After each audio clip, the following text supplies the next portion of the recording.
Hello दोस्तों, स्वागत है आप सभी का। आज की वीडियो में हम रोमांटिक एज को डिस्कस करेंगे। रोमांटिक एज में जो विलियम वर्ड्सवर्थ है उनको हम इस वीडियो में कवर करेंगे। इनकी जो बायोग्राफी है उसके बारे में जानते हैं।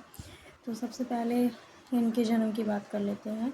7 अप्रैल 1770 में कोकरमाउथ में इंग्लैंड में इनका जन्म हुआ था और इनकी मृत्यु जो हुई थी 1850 में 23 अप्रैल 80 साल पूरे होने पर हुई थी और इन्हें ग्रासमेयर चर्च यार्ड में दफनाया गया था।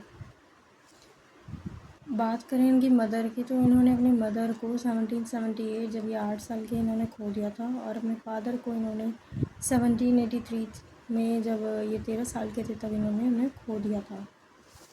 इनकी जो पहली पब्लिश्ड पोएम है वो सोनेट है और on seeing miss Helen Maria appear in European magazine में छपी थी 1787 में।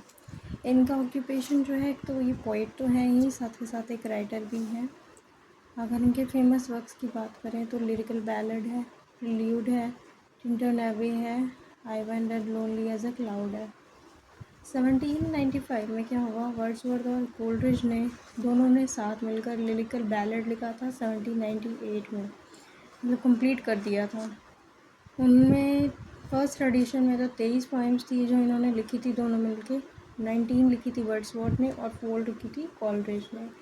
जो वर्ड्सवर्थ की थी लास्ट पोएम वो टिंटन एबे थी। कोलरिज की राइम ऑफ एंशिएंट मैरिनर काफ़ी फेमस पोएम रही। और वर्ड्सवर्थ की बात करें तो ये सेंट जॉन्स कॉलेज कैम्ब्रिज में 1787 में गए थे और 1800 में इन्होंने सेकंड एडिशन लिखा था प्रीफेस टू लिरिकल बैलेड, और ये इन्होंने वर्ड्सवर्थ ने अकेले ही लिखा था, जिसमें इन्होंने पोएटिक डिक्शन या फिर डिफरेंस बिटवीन पोइट्री और प्रोस में जो क्या अंतर है उसके बारे में बताते हैं। इसके बाद 1800 में, 1802 में, 1805 में, 1815 में इनके रिवाइज्ड लिरिकल बैलेड्स आते हैं। 1843 में क्या होता है, रॉबर्ट साउदी की डेथ के बाद इनको पद पोएट लॉरेट का जो पद होता है मतलब वो दिया जाता है। इनकी जो लाइफ होती है नेचुरली 4 पीरियड्स में डिवाइड होती है। चाइल्डहुड में इनकी 1770 से लेकर 87 तक होती है, कम्बरलैंड हिल्स की शो करते हैं ये। फिर इसके बाद यूनिवर्सिटी लाइफ आती है कैम्ब्रिज की 87 से 97 के बीच। थर्ड आती है शॉर्ट पीरियड जो कि सिर्फ 2 साल का होता है 97 से 97 तक इनके वर्क्स का, और लॉन्ग पीरियड जो है इनकी रिटायरमेंट की होती है नॉर्थर्न लेक रीजन में। लेकिन जो इनके 10 साल होते हैं 97 से 1807 के बीच वो pointed out by Matthew Arnold, तो वो मैथ्यू अर्नोल्ड इसको पॉइंट आउट करते हैं कि काफ़ी अच्छा इनका वो टाइम रहा। जो रेक्ल्यूज़ है इनकी बुक का नाम है, ये लॉन्ग पोएम है जो कि अनफिनिश्ड रह गई थी, इनकी डेथ के बाद पब्लिश हुआ था ये रेक्ल्यूज़, जिसमें फर्स्ट जो थी बुक वो होम एट ग्रासमेयर, सेकंड थी द एक्सकर्जन, थर्ड थी वो इनकम्प्लीट बुक में आती है। इसके बाद आगे देखते हैं। एक्सकर्जन जो है वो पब्लिश हुई थी 1814 में और 9 बुक्स थी इनकी एक्सकर्जन की। और वर्ड्सवर्थ की जो प्रिल्यूड है वो ऑटोबायोग्राफिकल पोएम है जो कि इनकी खुद की है। इनकी खुद की लाइफ में इन्होंने अपने बारे में ही उसमें लिखा है। 1805 से 1850 तक ये प्रिल्यूड जो है पूरी चली है। इन्होंने इसको अपने 40 साल दिए हैं। ये भी अनफिनिश रह गई थी और फिर उनकी डेथ, क्योंकि उनकी डेथ हो गई थी और इनकी वाइफ के द्वारा इसको पब्लिश कराया जाता है।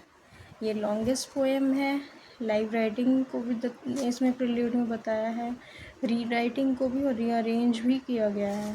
तो 40 साल जब ज़्यादा से ज़्यादा उन्होंने इस पर काम किया है तो ड्राफ्ट जो थे उन्होंने 1798 में बनाने शुरू कर दिए थे इसके, और 1805 में प्रिल्यूड की 13 बुक्स जो थी उसके बारे में बताते हैं, और फाइनल जो बुक थी वो 14th बुक थी।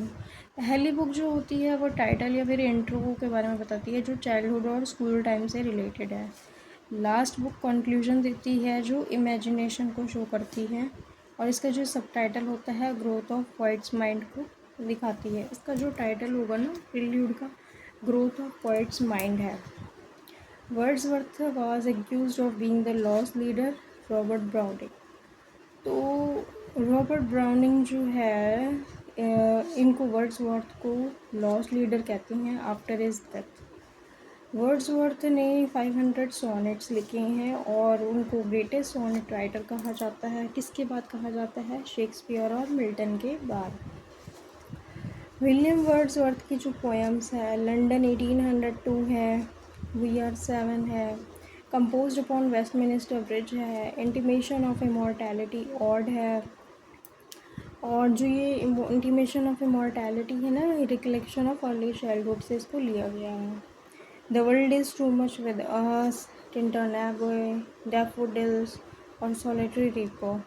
तो इनकी जो कोटेशंस हैं वो भी आप ध्यान रखेंगे, उसमें कोटेशंस जो होती है काफ़ी इंपॉर्टेंट्स हैं, काफ़ी कोटेशंस हैं इनकी।